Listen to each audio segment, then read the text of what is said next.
I still remember the smell of cinnamon and pine that December morning. The kind of scent that fills the house with warmth and memories. Christmas had always been my favorite time of year. It used to mean laughter, family, and the sound of wrapping paper tearing under my son's eager hands. But that year, something felt different. Colder, quieter, almost like the house knew what was coming before I did. I was in the kitchen, stirring a pot of hot cocoa when my phone buzzed. It was a message from my daughter-in-law, Emily. She was always so proper, so polite, sometimes too polite, if you know what I mean. Her text read, "Hi Mom, just wanted to let you know we'll be spending Christmas at my mom's this year. Hope you understand, Red Heart." At first I smiled, then I read it again and again. Hope you understand. Those 3 words hit harder than I expected. I stared at my phone for a long time, trying to figure out what part of family I had somehow fallen out of. I didn't reply right away. Instead, I looked at the framed photo on the counter. My son, Mark, holding baby Lily in his arms, Emily beside him, beaming. We had taken that picture just 3 Christmases ago, right here in my living room, back when I still felt needed. I told myself not to overthink it. Maybe Emily's mom was sick. Maybe it was just easier this year. Maybe next year, things would go back to normal. But deep down, a small voice whispered, no, they won't. That evening, I called Mark. He answered on the 3rd ring, his voice cheerful but distracted. "Hey Mom, what's up?" I tried to sound casual. "Oh, nothing much. Just wondering what time you all wanted to come over for Christmas Eve dinner this year." There was a pause, a heavy one. Then he sighed.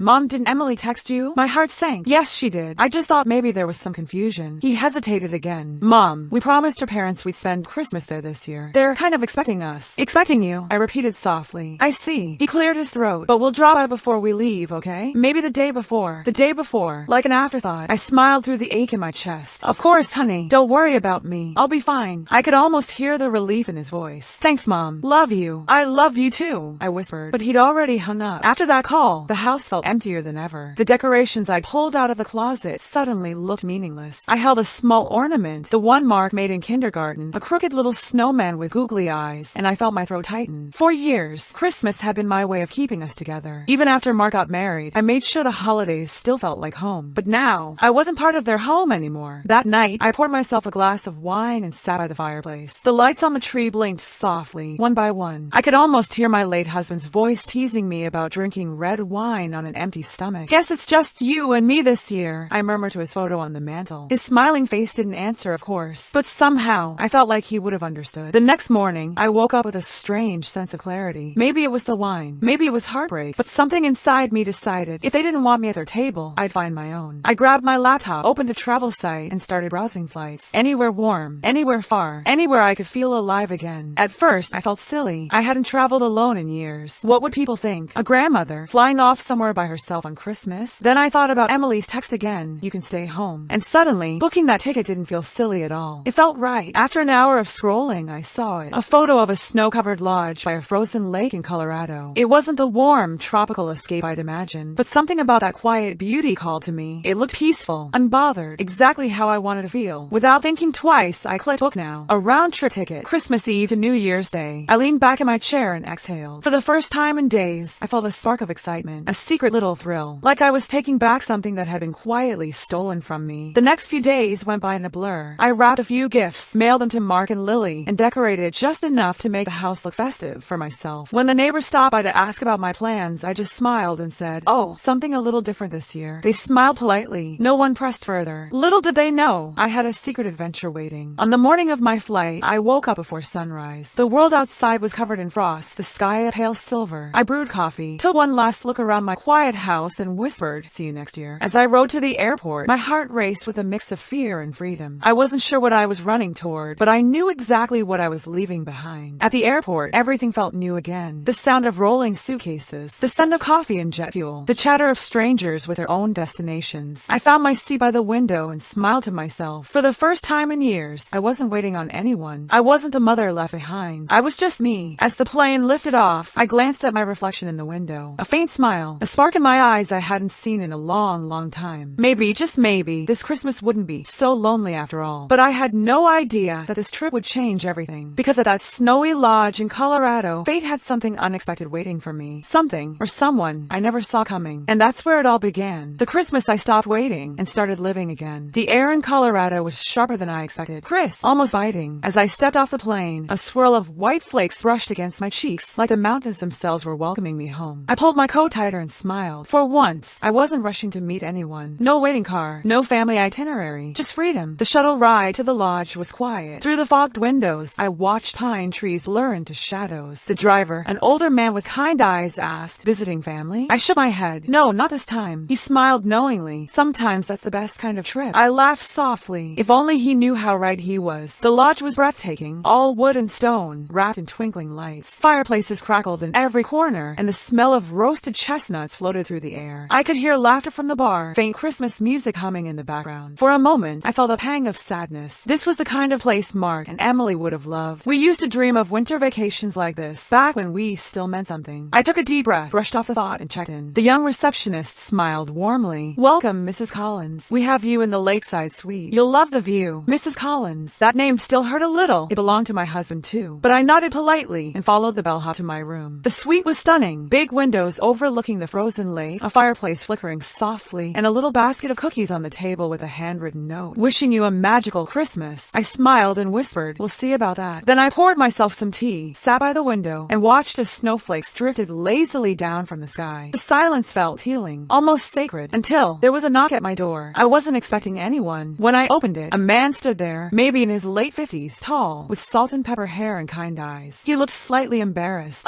Sorry to bother you," he said, holding a small wrap box. "They told me at the front desk this room used to be mine. I accidentally got my mail sent here." I blinked. "Oh, no problem." I handed him the little package from the desk. He smiled, relief washing over his face. "Thank you. I'm Jack, by the way. Room 212. Nice to meet you, Jack. I'm Margaret." He nodded politely, then paused. "Say, they're lighting the big tree in the lobby tonight. It's supposed to be beautiful. You should come." I hesitated. "Oh, I don't know." He smiled again, easy and warm. "Everyone should see it at least once, especially first-timers." And before I could protest, he was already walking down the hall. That evening, I found myself in the lobby, surrounded by strangers laughing and sipping cider. The massive tree glowed golden in the center, and for the first time in a long while, I didn't feel like I was intruding. I was part of something, even if just for a night. Then I saw him again, Jack, standing by the fire, talking to the pianist. He caught my eye and raised his glass. "Glad you came," he mouthed. I smiled. Something about his presence felt safe, familiar even. After the lighting, we ended up at the same table in the lounge. He ordered mulled wine. I stuck with cocoa. The conversation flowed easily about travel, family, music. He told me he was a retired architect from Seattle, widowed for 5 years, came to the lodge every Christmas to remember and forget at the same time, he said quietly. I understood that feeling all too well. When I told him my story, or at least part of it, he just nodded, listening without judgment. No pity, just quiet understanding. It felt good, strange, but good. Later that night, when I returned to my room, I checked my phone. Dozens of photos filled my social media feed. Mark and Emily at her parents' house. Matching sweaters, big smiles, even Lily holding a candy cane taller than her face. They looked perfect, and I was happy for them. At least, that's what I told myself. But something in my chest still ached. That small, selfish part of me that whispered, "They replaced you, Margaret." Then I remembered Jack's words, "Sometimes the best trips are the ones you take alone." So instead of crying, I decided to post something of my own. A photo of the fireplace, the glow of the tree, and my caption, "Christmas magic is real if you know where to look." No faces, no explanations, just warmth. Within minutes, friends from back home commented, "So beautiful. You deserve this, Maggie. Where are you?" I smiled at my phone, but I couldn't help noticing one new notification sitting quietly at the top. Mark had liked the photo. Just liked it. No comment, no message. That small blue thumbs up felt colder than the snow outside. The next morning, I found Jack sitting in the dining hall, reading a newspaper. He waved me over. "Breakfast is better with company," he said. We spent hours just talking about nothing and everything. He made me laugh, really laugh. The kind of laugh that echoes somewhere deep inside, shaking loose all the things you didn't realize you've been holding in. When I finally glanced at the time, I gasped. It was already noon. He grinned. "Time flies with good company." I blushed, brushing a crumb off my sweater. "Guess it does." That evening, as I walked back to my room, I saw a family arriving. Mother, father, 2 kids. The children were squealing with excitement, running toward the snowman outside. For a moment, my heart tightened again. That could have been me, them us. But then I remembered the way Jack had looked at me when I laughed. Not with pity, but with curiosity, warmth. And I realized maybe this Christmas wasn't about who wasn't there. Maybe it was about who had just arrived. Still, I couldn't shake the feeling that my quiet escape was about to stir up something much bigger. Because that night, as I checked my phone again, there was a new message. From Mark. "Mom, where are you?" When I saw Mark's message, my heart skipped. Just 4 words. "Mom, where are you?" For a moment, I stared at the screen, unsure if I should even answer. After all, he knew exactly where I wasn't. I wasn't home, waiting by the phone. I wasn't alone, pretending not to care. Not this time. I typed, deleted, and typed again. Finally, I wrote, "Just taking a little trip. Needed some quiet time." Then I hit send before I could overthink it. His reply came almost instantly. "A trip? Where?" I hesitated. If I told him, would he actually come see me? Or would he just be checking it out of guilt? "Somewhere peaceful." I wrote back, "Don't worry about me. Have fun with Emily Emily and Lily. The typing dots blinked for a long time, then disappeared. No reply. I set my phone down, exhaled, and turned toward the window. The world outside was blanketed in white. It was Christmas morning, and for the first time in years, it didn't feel like an obligation. It felt like a choice. Later that morning, Jack knocked on my door. "Merry Christmas, Margaret," he said, holding 2 steaming mugs of coffee. One for him, one for me. He'd even tied a little red ribbon around the handle. "Figured you could use some company," he added with a grin. I laughed softly. "You read my mind." We sat by the window, watching snowflakes drift down like tiny feathers. Jack talked about his late wife, Claire, how she used to make him dance in the kitchen to old Frank Sinatra songs. His voice cracked once, just barely, before he smiled again. "After she passed, I couldn't listen to Sinatra for years," he said. "Now I play him every Christmas. It helps me remember the good parts." I listened quietly, my heart swelling with something between sorrow and admiration. People like Jack, they don't forget. They just learn to live differently. I told him about Mark, about Emily, how I'd planned Christmas Eve dinner like I always did, only to be told, "You can stay home." Jack didn't interrupt. He just looked at me, really looked. Then he said, "You know, sometimes silence is the loudest answer you can give." His words hit deep. Maybe I'd spent too many years explaining myself. Maybe this time, it was enough to just live, loudly, joyfully, unapologetically. We decided to go for a walk around the lake. The air was icy, but the sun made the snow sparkle like crushed diamonds. Every step felt lighter than the one before. For a few beautiful minutes, I wasn't a mother or a widow or an afterthought. I was just a woman walking beside someone who understood. That afternoon, we joined a small group in the lodge for a Christmas lunch. There were carols, laughter, clinking glasses. Someone even convinced Jack to sing, his voice warm and rough like an old record. Everyone clapped when he finished, and when he bowed playfully, he winked at me, and I actually blushed. Later that evening, I took a few pictures by the tree. Nothing fancy, just little moments that made me feel alive again. A smiling selfie with a cup of cocoa, a shot of the snowy lake, and one of me and Jack standing by the fireplace, both of us mid-laugh. When I posted them, I didn't think much of it, but within minutes, the notifications exploded. My friends flooded the comments with heart emojis and "You look amazing" messages. But there was one comment that made me pause. It was from Emily. "Looks like you're having fun," she wrote. No emoji, no warmth, just that. And right beneath it, Mark's name appeared. He commented a single question mark. I stared at the screen for a long time. It was almost poetic, really. They'd gone off to have their perfect family Christmas without me. And now, suddenly, they cared where I was. By the next morning, I had 5 missed calls from Mark, 2 from Emily, even one from a number I didn't recognize, maybe her mother's. I didn't answer. Instead, I turned off my phone and went downstairs for breakfast. Jack was already there, reading again, smiling when he saw me. "Looks like you survived Christmas," he teased. "I did more than survive," I said. "I lived it." We spent the rest of the morning walking through the snowy forest trails. He told me about the first house he ever designed, how it had terrible plumbing but the best soul. I told him about my first teaching job and how terrified I'd been on my first day. It felt easy, like we'd known each other for years. When we returned to the lodge, the staff surprised everyone with a small gift exchange. I opened mine to find a tiny silver snowflake pendant. Simple, delicate, perfect. Jack smiled. "Looks like it suits you." I laughed. "Did you rig this?" He raised his hands, completely innocent. That night, as I lay in bed, I couldn't stop thinking about the look in his eyes. Warm, steady, familiar. The kind of gaze you don't expect to see twice in a lifetime. I turned my phone back on just to check. 20 new notifications. A few private messages. One from Mark again. "Mom, who's the man in your photos?" I didn't answer. Not yet. Instead, I smiled to myself and whispered, someone who reminded me I still matter. For the first time in years, I drifted to sleep without that ache in my chest. No guilt, no regret, just peace. But I should have known peace never lasts long. Because the next morning, everything changed. I woke to the sound of my phone buzzing on the nightstand. The sun had barely risen, its pale light spilling through the curtains like soft gold. For a few seconds, I thought it was just another round of notifications from friends reacting to my post. But when I picked it up, I saw his name again. Mark. 7 missed calls. And one new message. "Mom, please answer. We're driving up there." My heart stopped. Driving up where? To me. I sat up in bed, the air suddenly heavy. I had never told them where I was. Not the name of the lodge, not the city, not even the state. How did they find me? Then I remembered. I had tagged a photo with the lodge's name. It had felt harmless at the time. A simple caption, nothing more. But now it was an invitation. I stood by the window, staring at the snow-covered lake, my reflection pale and anxious in the glass. They were coming here, after telling me to stay home. A bitter laugh escaped my lips. Funny how quickly people remember you when they start losing control of the story. I got dressed slowly, trying to calm my racing thoughts. Maybe it wasn't anger that brought them. Maybe it was guilt. Or maybe they were embarrassed that I looked too happy without them. Whatever the reason, I wasn't sure I wanted to see them. Not yet. When I went downstairs, the lodge felt quieter than usual. Most guests were still asleep or out exploring. Jack was sitting by the fire, reading the morning paper. He looked up and smiled. "Morning, Margaret. You okay? You look shaken." I forced a smile. "My family's on their way here." His eyebrows lifted slightly. "Unexpected visit." "Very." He folded his paper. her, studying me for a moment. Well, you don't owe anyone an explanation for being happy, but maybe it's time they see that. His words lingered in my mind as I walked to the cafe. I ordered a latte and tried to lose myself in the hum of conversation around me, but my thoughts kept circling back to Mark and Emily. By noon, my phone buzzed again. Arrived. Lobby. I closed my eyes, inhaled deeply, and whispered, "Here we go." When I entered the lobby, they were easy to spot. Emily stood with her arms crossed, lips tight, scanning the room. Mark was beside her, looking around nervously. Lily, my sweet granddaughter, sat on the couch, swinging her legs, humming to herself. The moment Lily saw me, her face lit up. "Grandma!" she squealed, running into my arms. I hugged her tightly, my heart melting despite everything. That little girl had no idea what storm was brewing around her. Emily's voice cut through the warmth. "So this is where you've been?" I turned to face her, still holding Lily. "Yes, I wanted a quiet Christmas this year." Her eyes narrowed. "With him." It took me a second to realize what she meant. Jack was standing a few feet away, watching us with polite confusion. Emily folded her arms. "People have been calling us all morning, asking who the man in your pictures is. My parents saw them too." I felt heat rising in my cheeks, not from shame, but from disbelief. "You drove all the way here because of a photo?" Mark stepped in. "Mom, that's not fair. We were worried." "Worried," I repeated softly. "After telling me to stay home for Christmas?" His expression faltered. "That's not what we meant. Emily just thought." Emily interrupted sharply. "I thought you'd be lonely, but apparently you weren't." Her tone dripped with accusation, and something inside me snapped. I set Lily down gently and looked Emily straight in the eye. "You're right. I wasn't lonely. I was finally living my life. Something I should have done a long time ago." The silence that followed was thick and uncomfortable. Jack took a careful step forward. "Maybe I should give you all a minute," but I shook my head. "No, Jack, you stay." Mark's jaw tightened. "Mom, who is this man?" "Someone who's been kind to me," I said calmly. "Someone who didn't treat me like an inconvenience." Emily scoffed. "Oh, come on. You're making this dramatic." I smiled faintly. "Maybe, but drama seems to be the only language you understand." Her face flushed red, and she turned away, muttering something under her breath. Mark rubbed his temples, clearly torn between us. "Mom," he said softly, "we didn't mean to hurt you. We just wanted to split the holidays between families. It wasn't personal." "Maybe not to you," I replied, "but when you tell someone they can stay home, it's personal. Words matter, Mark." He looked down, guilt flickering across his face. Then he said something I didn't expect. "You look happy, Mom. I haven't seen you like this in a long time." For a moment, the tension broke. I smiled, not to prove a point, but because it was true. I was happy. Jack cleared his throat gently. "Maybe we can all sit down and talk? I'll get us some cocoa." To my surprise, Emily didn't argue. We sat by the fireplace, the same one where Jack and I had laughed the night before. It was awkward at first, silence, forced smiles, little Lily humming softly to herself. Then Mark asked, "So how did you two meet?" Jack grinned. "By accident, really. I showed up at her door with a package that wasn't mine. The universe has a funny sense of timing." Even Emily couldn't help but crack a small smile. It was faint, but it was there. As the conversation softened, I realized something important. I didn't need their approval. I didn't need to prove anything. All I had to do was lie, fully, unapologetically, and on my own terms. When they finally stood to leave, Mark hugged me tight. "I'm sorry, Mom," he whispered. "Next Christmas, we'll do it together. I promise." I smiled and brushed a tear from his cheek. "We'll see," I said gently. "Let's just take one Christmas at a time." They left soon after, driving back through the snow. As their car disappeared down the hill, I felt an ache, but it wasn't sadness. It was peace. Jack appeared beside me, holding 2 cups of cocoa. "Everything okay?" he asked. I nodded. "It will be." He handed me the cup, our fingers rushing for just a moment. And in that quiet touch, I felt something shift. Not just forgiveness, but the beginning of something new. That night, I sat by the window again, watching the stars glimmer over the lake. Somewhere in that reflection, I saw her, the woman I used to be. Lonely, quiet, waiting. And I smiled at her, because she wasn't me anymore. The morning after Mark and Emily left, the silence in the lodge felt different. Not empty, peaceful, like a storm had finally passed, leaving the air clean and still. I sat by the window with my coffee, watching sunlight glimmer across the frozen lake. The same view, but it no longer looked like loneliness. It looked like freedom. Jack joined me a few minutes later, carrying 2 muffins and that familiar, comforting smile. "You survived the family reunion," he teased. I laughed softly. "Barely, but I think it was worth it." He took a seat across from me. "They seemed complicated. That's one word for it." I sipped my coffee and smiled faintly. Families usually are. But I think they finally saw me as a person, not just a mother who exists to cook and host. He nodded thoughtfully. "That's a hard thing to reclaim. Your own story." His words lingered in my chest. My story. It had been buried under years of caring, worrying, and waiting for someone else's approval. But this Christmas, I had taken it back. We decided to spend the rest of the day exploring. The snow had softened, and the mountain trails were open again. Jack packed a small bag, cocoa, sandwiches, and his camera, and we set out along the path that wound through the trees. The world around us was pure white, still, and breathtaking. Every crunch of snow beneath our boots felt like punctuation to a story that was finally making sense. Jack walked a few steps ahead, stopping to take pictures of the sunlight filtering through the trees. "Claire would have loved this," he said quietly. I looked at him, really looked. You talk about her like she's still here. He smiled gently. She kind of is. When you love someone that deeply, they never really leave. They just change form. I felt tears prick my eyes, not from sadness, but from the beauty of that truth. For the first time, I understood. Love doesn't end. It just shifts, making space for something new without erasing what was. We stopped at a ridge, overlooking the lake below. The view stole my breath. I closed my eyes and let the wind brush across my face. For a long moment, neither of us spoke. Then Jack's voice broke the silence. Do you ever think about what comes next? I turned to him. Next? He nodded. After this trip, after you'd go home. I thought about it. The quiet house, the framed photos, the echoes of memories that used to hurt. But somehow, they didn't scare me anymore. I'll live, I said softly. Maybe travel more. Try new things. Maybe stop waiting for someone to invite me to my own life. He chuckled, a deep, warm sound that made my chest flutter. That's the spirit. We started walking back, talking about everything and nothing. By the time we reached the lodge, dusk had settled, and the Christmas lights flickered on, painting the snow in golden red. In the lobby, a band was setting up for the evening. The manager spotted us and waved. You two should join. We're having a Christmas dance tonight. I laughed. Oh no, I haven't danced in years. Jack tilted his head. You just said you'd stop waiting, didn't you? I raised an eyebrow. You're using my own words against me now. He extended a hand with a grin. Only when they're worth repeating. I hesitated for a heartbeat, then took his hand. The music started, soft, slow, familiar. Not Sinatra, but close. He led gently, carefully, as though afraid to break something fragile. And maybe he was. It had been so long since someone had held me like that. Not out of obligation, not out of habit, but with quiet admiration. As we moved across the floor, I closed my eyes. For a few minutes, I wasn't thinking about the past, or what anyone might say, or what tomorrow might bring. I was simply there. When the song ended, he didn't let go right away. We just stood there, smiling. You're a natural, he whispered. Don't flatter me. I nearly stepped on your foot twice. He chuckled. I didn't notice. We stayed a little longer that night, sharing dessert by the fireplace, talking until the fire burned low. When it was finally time to say goodnight, he walked me to my door. Thank you, I said quietly, for reminding me that life isn't over after heartbreak. He looked at me, his expression soft. It never is. It just begins again differently. And then, just before he turned to leave, he brushed a kiss against my cheek. Gentle, warm, a spark, the kind that doesn't fade with the cold. That night, as I lay in bed, I thought about everything that had happened. The hurt, the loneliness, the surprise. And now this, something fragile, something new. For the first time in years, I didn't feel like I was waiting for someone else's love to make me whole. I felt whole on my own. And because of that, I was finally ready to be loved again. The next morning, I took one last picture from my window, the sunrise spilling gold over the mountains. I posted it with a single caption. Sometimes losing your place in one story helps you find your beginning in another. Within minutes, comments flooded in, but the one that stood out came from Mark. Mom, I'm proud of you. My chest heightened, tears blurring my eyes. Not from sadness, from peace. From the beautiful, quiet realization that forgiveness can sometimes come dressed as understanding. I looked out at the world below and whispered, thank you, to life, to fate, and maybe to a man named Jack, because somehow, in the middle of the snow and silence, I'd found something I never thought I would again. Hope. The last morning at the lodge came too soon. I woke to the sound of snow melting from the roof, tiny drops pattering against the window pane like a farewell song. For a while, I just lay there, wrapped in the soft glow of the early light, unwilling to move. I didn't want this feeling to end, this strange, unexpected peace that had settled inside me. When I finally got up, I made a cup of tea and stood by the window, watching the first rays of sun touch the frozen lake. Everything looked still, almost sacred. It was hard to believe that just a few days ago, I'd arrived here with a heart heavy from rejection. Now, that same heart felt lighter, stronger, quietly alive again. I checked my phone. A few new messages from Mark. Another photo of Lily holding up a hand-drawn Christmas card that said, I love you, Grandma. I smiled so wide it hurt. I could feel something healing, slowly but surely. As I packed my suitcase, I paused over the little snowflake pendant I had received from the gift exchange. It shimmered softly in my hand. I decided to wear it, a small reminder of how far I'd come in just one holiday. Downstairs, the lobby buzzed with energy as guests checked out or hugged goodbye. Jack was waiting by the fireplace, 2 coffees in hand, just like he had every morning. He smiled when he saw me. I was hoping I'd catch you before you disappeared. I laughed. You make it sound like I'm sneaking away. Maybe you are, he said gently, from who you were before you came here. That made me pause, because he was right. I had been escaping, but not from my family, from the version of myself who had forgotten how to live. We sat down for one last breakfast together, the kind of quiet, easy meal where words weren't really needed. He asked about my flight, I asked about his plans, and both of us pretended not to notice the way time kept slipping faster than we wanted. When it was time to go, he walked me outside to the shuttle. The snow had stopped, leaving the world bright and glistening. I turned to him, heart pounding a little too fast. I don't really know what to say, I admitted. He smiled. You don't have to say anything. You already did. I tilted my head. When you laughed, he said softly. That's when I knew you were finally back. Something in his voice made my chest ache. That quiet tenderness that can't be faked. I wanted to hug him, to say thank you for everything. everything, but words felt too small. So I just stepped closer and kissed his cheek. "Goodbye, Jack." He hesitated for a heartbeat, then whispered, "It's not goodbye, Margaret. Just see you soon." As I climbed into the shuttle, I turned back one last time. He was still standing there, hands in his pockets, snow swirling gently around him. A part of me wanted to stay, but another part, the braver part, knew I had to go. The drive to the airport felt quiet, almost dreamlike. I watched the mountains fade into the distance, their peaks glowing gold under the winter sun. And somewhere between the pine trees and the clouds, I realized something beautiful. Sometimes life doesn't give you what you wanted. It gives you what you needed to wake up again. When I landed back home, everything looked the same, but I wasn't. The house didn't feel empty this time. It felt like mine. I lit a candle, played soft music, and smiled at the sound of my own footsteps echoing in the hall. I wasn't waiting for anyone anymore. That night, I video called Mark and Lily. Emily was there too, though she looked hesitant. "Mom," Mark said with a small, nervous smile, "Lily's been dying to show you her gift." Lily held up a small snow globe, a tiny cabin surrounded by trees. "It's like where you went," she said proudly. "Daddy said we can go there next year too if you want." I felt my throat tighten. "That would be wonderful, sweetheart." Emily cleared her throat softly. I wanted to apologize for how things came out before Christmas. I didn't mean to make you feel left out. Her voice was careful but honest. I could tell it wasn't easy for her, so I nodded gently. "Thank you, Emily. It means a lot. We didn't fix everything in that call, but it was a start. A small, quiet bridge built from understanding and maybe a little guilt. Still, it was something." After we hung up, I sat back and stared at the snow falling outside my window. The world was quiet again, but this time, it wasn't the silence of loneliness. It was peace. Later that evening, I checked my phone one more time. There was a message from an unfamiliar number. It read, "You left your scarf in the dining hall. Should I mail it or give you an excuse to come back for it?" I smiled instantly. "Jack." I typed back, "Depends. Would there be coffee waiting?" His reply came almost immediately. "Always." I laughed to myself, setting the phone down beside my cup of tea. I looked out the window again, at the snow drifting softly under the streetlights, and whispered, "Maybe I will come back." Because deep down, I already knew that lodge, those mountains, that unexpected connection, they weren't just part of a trip. They were the start of something new, something fragile, something worth hoping for. And for the first time in a long, long while, I truly was. The weeks after Christmas moved slower than I expected. Each morning felt a little softer, a little brighter, like the world was easing me back into ordinary life. But it wasn't the same ordinary anymore. Something had shifted inside me and maybe even around me. I started doing little things I'd forgotten I loved. Baking on Sunday mornings, walking through the park instead of staying glued to the television, smiling at strangers just because I could. For the first time in years, I was living for myself, not through anyone else's plans. But every now and then, I glance at my phone and wonder if he'd message again. Jack, the man who'd somehow made silence feel like a conversation. I didn't have to wonder for long. One afternoon, while I was watering my plants, my phone buzzed. A message. "Missed the snow yet?" I laughed out loud. "Only the company." I typed back. His reply came instantly. "Then I guess I'll have to fix that." I froze, reading those words twice. Before I could reply, another message appeared. "I'll be in town next weekend for a conference. How about dinner?" For a moment, my heart fluttered the way it used to when I was young. That sweet, dizzy feeling you forget you're capable of after a certain age. I typed slowly, pretending to think. "Dinner sounds nice, as long as you're buying." He replied with a smile emoji and a simple, "Always." That weekend, I cleaned my house like a woman preparing for a royal visit. Not because I expected anything romantic to happen, but because I wanted to feel ready. Ready to be seen again. Ready to let someone into my space. When Saturday evening came, I stood in front of the mirror longer than usual. A navy dress, a touch of lipstick, the snowflake pendant around my neck. I looked at myself and smiled softly. For once, I didn't see a woman defined by loss. I saw someone who had survived it and come out shining. When the doorbell rang, my breath caught. Jack stood there, smiling, holding a bouquet of white tulips. "They reminded me of the snow," he said. "And you." I couldn't help but laugh. "You're either very charming or very practiced." "Maybe a little of both," he said with that familiar twinkle in his eyes. We went to a small restaurant downtown, the kind with soft lights and old jazz playing in the background. The conversation flowed as easily as it had at the lodge. He told me stories about his younger years as an architect, how one of his first projects collapsed because of a design miscalculation, and how he learned humility faster than success. I told him about teaching middle school for 25 years and the chaos that came with it. We laughed until our cheeks hurt, but somewhere between dessert and goodbye, the air shifted. He looked at me quietly, his tone softer now. "I'm really glad you came that Christmas, Margaret." "Me too," I said. "It saved me." He reached across the table and took my hand. "You saved yourself," he said. "I just happened to be standing nearby." Those words stayed with me the entire night. Simple, honest, true. After dinner, he walked me home. The air was cool, the city lights glowing like distant stars. When we reached my porch, we stood there, both unsure of what came next. He finally said, "I don't want this to be just a memory of a winter trip." I smiled gently. "Then don't let it be." He hesitated for a moment, then stepped closer. And just like that, a quiet, soft kiss. Not rushed, not desperate, just warm and steady and real. When we pulled back, I whispered. You know, I wasn't looking for this. He smiled. Neither was I. Maybe that's why it found us. He said goodnight, and I watched him walk away under the streetlights. My heart was steady, not racing, not uncertain. For the first time in forever, I wasn't afraid of being happy. Over the next few weeks, we spoke almost every day. Calls, messages, photos of morning coffee or sunsets. It was simple, easy, and every time his name appeared on my screen, I felt that same quiet joy, not fireworks, but warmth, the kind that lasts. One evening, as I sat watching the snow outside, a thought came to me. The last Christmas had started with rejection, silence, and pain. And yet, here I was, with connection, laughter, and hope. Life really did have a way of writing its own second chances. Still, a small part of me worried. What would Mark and Emily think? Would they approve? Would they see this as some kind of betrayal? The next day, I got my answer. Mark called. Hey, Mom, he said casually, but there was something in his tone, curiosity mixed with hesitation. I saw your photo, the one with the tulips. I smiled. You have a sharp eye. He chuckled. So who's the guy? His name's Jack, I said. You remember, the man from the lodge. Silence, then a slow exhale. He makes you happy, doesn't he? I nodded, even though he couldn't see me. He does. Then that's all that matters. Those 6 words felt like the most beautiful gift I could have received. No judgment, no resistance, just love. After the call, I sat by the window again, the same one where I'd once watched snowfall in silence. But this time, it didn't feel like waiting. It felt like living. I picked up my phone, typed a quick message to Jack. Dinner was wonderful. When's the next adventure? His reply came almost instantly. How's spring in Colorado sound? And just like that, I laughed. Out loud, freely, fully. Because for the first time in a long, long while, my life wasn't defined by what I'd lost. It was blooming again, quietly, beautifully, unexpectedly. By the time spring arrived, the world felt new again. The days grew longer, the air softer, and for the first time in years, I felt like I was finally walking towards something instead of away from it. Jack and I had kept in touch every single week. Messages, phone calls, and little photos of his morning walks near the coast in Seattle. Sometimes, when I heard his voice, calm and steady on the other end of the line, I forgot that just months ago, we'd been complete strangers. Now, I couldn't imagine my days without him. One morning in April, he called earlier than usual. His voice was warm, but I could hear a smile hidden behind his words. So, he said, I've been thinking about that trip you mentioned. I laughed softly. Trip? You mean the one you suggested? He chuckled. Semantics. Either way, I booked it. 2 tickets. Colorado in May. You in. I hesitated, half from surprise, half from excitement. He didn't even ask if I wanted to go. He just knew I would, and the truth was I did. Only if you promise I won't have to wear snow boots this time, I teased. No snow, he promised. Just mountains, lakes, and one overly enthusiastic tour guide named Jack. And just like that, another chapter began. When I arrived in Colorado that May, the same mountains that had once been wrapped in white were now alive with green. The air was fresh, and the lake shimmered like glass under the sunlight. Everything looked softer, gentler, almost like it had been waiting for us. Jack met me at the airport with that same familiar smile, holding a small paper cup of coffee, just the way I liked it. Welcome back, Margaret. Feels like I never left, I said, as we drove toward the lodge. Yes, the same one. I realized how strange it felt to return to a place that had once represented heartbreak and rediscovery. Now it felt like home. But this time, I wasn't there to escape. I was there to live. We spent the first afternoon walking by the lake. Birds darted across the water, and wildflowers dotted the hillside. Jack pointed out a small cabin in the distance. They rent that one out for long stays. I almost booked it for us, but I thought I'd better ask before assuming you'd spend a week with me. I smiled. Good instinct. But if you'd asked, I might have said yes. He stopped walking, turned to me, and for a moment, the world went still. It wasn't about the words. It was the way he looked at me. Like he could see every version of me. The one who'd been hurt, the one who'd healed, and the one standing there now. That evening, we had dinner on the patio overlooking the water. The sun melted behind the mountains, painting everything gold and rose. Jack raised his glass to unexpected beginnings. I clinked mine against his, and to people who show up when you least expect them. He smiled, even when they start by stealing your mail. I laughed, shaking my head. You'll never live that down. After dinner, we walked back along the path to the lodge. He reached for my hand, not nervously, not hesitantly, just naturally, and I didn't pull away. When we reached the steps, he stopped. You know, Margaret, I wasn't sure I'd ever do this again. I looked up at him. Do what? Fall, he said simply. My heart stilled. He wasn't dramatic about it. He didn't look away or add any grand gesture. He just said it like it was the simplest truth in the world. I didn't know what to say, so I didn't say anything. I just leaned forward and kissed him. A quiet, tender kiss that said everything words couldn't. When we finally parted, he whispered, so, does that mean you'll come back next Christmas too? I smiled. You might not be able to get rid of me by then. Over the next few days, we fell into an easy rhythm. Morning coffee on the patio, walks through the trails, stories about our younger selves that made us laugh until we cried. It wasn't perfect, nothing real ever is, but it was peaceful, and that was something I hadn't felt in a long, long time. One afternoon, as we sat by the water, Jack turned to me with a thoughtful look. You ever think about what comes after this? I frowned. After what? This trip, the calls, the visits, us. The question hung in the air between us, delicate and and heavy at the same time. I thought about my quiet house back home, my garden blooming again, my son slowly softening, Emily trying. And then I thought about Jack, his laughter, his steadiness, his presence. I don't know, I admitted softly, but for once, I'm okay not knowing. I just want to see where this goes. He nodded, his eyes kind. That's all I needed to hear. When the week finally ended, saying goodbye wasn't as hard as the first time. Because this time, it didn't feel like an ending. It felt like a promise. At the airport, he hugged me tightly. Take care, Margaret. You too, Jack. Then, almost in a whisper, he said, don't disappear on me again. I smiled, brushing his cheek with my hand. I won't. Not this time. As the plane lifted off, I looked down at the mountains below, glistening under the afternoon sun. And I realized something. You don't always get to choose how your story begins, but you can choose how it continues. And mine, finally, was starting to feel like it was written by me. The months after that spring passed in a blur of gentle happiness. For once, life didn't feel like something I was waiting to start. It felt like something I was quietly savoring. Jack and I talked every day, even when work or errands filled our schedules. It became a ritual, a phone call with coffee in the morning, and another one before bed. His voice had become a comfort I didn't realize I'd miss, like a familiar song that never loses its meaning. Mark visited often, too. He'd stop by on weekends with Lily, who always brought her tiny snow globe to show me. Sometimes Emily joined, sometimes she didn't, but when she did, she was polite, careful, and maybe, slowly, she was learning to see me differently. By late November, as Christmas approached again, I caught myself smiling at the thought. The season that once carried so much pain now carried possibility. One morning, I received a call that made my heart skip. Jack, are you sitting down? He asked, his voice playful. Oh, don't tell me you bought another plane ticket without asking. He chuckled. Not quite, but I did have an idea. How do you feel about a Christmas in Seattle? I paused, the question catching me off guard. I don't know, you mean with you? With me, he said softly. I'd like you to see where I live, where I knew her, where I started over. His words were gentle, but I could feel what they meant. This wasn't just a trip. This was trust. A door opening to a part of his life he hadn't shared before. I'd love that, I said quietly. When I arrived in Seattle a few weeks later, it was exactly how he described it. Calm, gray skies, the smell of rain in the air. His house set near the bay, filled with light and quiet music. There were books stacked by the window, a half-finished puzzle on the table, and photos of places he'd been with Claire. He didn't hide them, and I didn't feel uncomfortable seeing them. They were part of him, part of what made him the man who stood in front of me, smiling like he couldn't believe I was real. Welcome home, he said softly. Home. That word landed differently this time. It didn't mean walls or rooms or ownership. It meant belonging. That night, he cooked dinner, pasta, wine, the whole thing. We sat by the window, the city lights shimmering across the water. It was quiet, but not empty. The kind of silence that feels like it's holding something sacred. After dinner, he took out a small box from the counter. My breath caught. Don't worry, he said quickly, smiling at my reaction. It's not what you think. Inside was a small ornament, a tiny glass snowflake, hand-carved, delicate as ice. He hung it on a branch of the little Christmas tree in the corner. I bought this last year, he said softly, the day after you left the lodge. I didn't know why. I just knew I wanted to keep a piece of that week. My eyes stung with tears. I reached out and touched the ornament, the light catching on its edges. It's beautiful, I whispered. He smiled. It's yours. That simple moment, that quiet exchange, felt more real than any grand gesture ever could. The next morning, I woke up to the sound of gulls outside and the smell of coffee brewing. Jack was already in the kitchen, humming an old Sinatra tune under his breath. I laughed, shaking my head. You and your Sinatra. He winked. What can I say? Old habits die hard. We spent the day exploring the harbor, visiting local shops, and watching boats drift lazily in the mist. Everywhere we went, people greeted him by name. He was one of those people who carried warmth wherever he went, and somehow, I found myself glowing beside him. That evening, as we walked along the pier, he stopped suddenly and looked at me. You know, he said, last Christmas, I watched you find yourself again. This year, I want you to see what you've given back to me. I frowned slightly. And what's that? Hope, he said simply. My throat tightened, tears blurring the twinkling lights reflected in the water. No one had ever said something like that to me, not even my late husband. It wasn't flattery, it was truth, and it reached straight into the deepest part of me. On Christmas Eve, we sat by the fire in his living room, soft music playing in the background. I pulled out my phone to check messages. Mark had sent a photo of Lily decorating their tree, wearing a Santa hat way too big for her. The caption read, she says she's saving you a spot next year. I smiled, showing the picture to Jack. Looks like I have to make room for 2 Christmases next year. He chuckled, as long as one of them's here. Later that night, as the snow began to fall outside, gentle and quiet, like a secret between us, he reached for my hand. You ever think, he said softly, how one cruel sentence can change your whole life? I nodded slowly. Emily telling me to stay home. He smiled faintly. That one. I looked into the fire, the flames flickering gold across the glass snowflake ornament hanging nearby. That sentence broke me, I said, but maybe it needed to. Maybe I had to lose my place in their story to finally write my own. Jack squeezed my hand. And it's a good story. I smiled through the tears I didn't bother to hide. It is, and it's only getting started. Outside, the snow fell heavier, wrapping the world in silence again. But this time, it didn't feel feel cold. It felt like grace. The morning of Christmas Day arrived quietly, the kind of stillness that feels like a blessing. The city outside was wrapped in white, rooftops dusted with snow, the bay shimmering beneath a pale winter sun. Jack was already awake, humming softly in the kitchen as the smell of coffee and cinnamon drifted through the air. I stood by the window, watching snowflakes fall in slow spirals, and I thought about everything that had led me here. One sentence, one heartbreak, one decision to say yes to myself. It still amazed me how something so painful could become the very thing that set me free. Jack walked in, carrying 2 mugs and that same smile that had somehow become part of my mornings. "Merry Christmas, Margaret. Merry Christmas," I said, my voice soft but sure. We sat together by the fire, the glow reflecting off the glass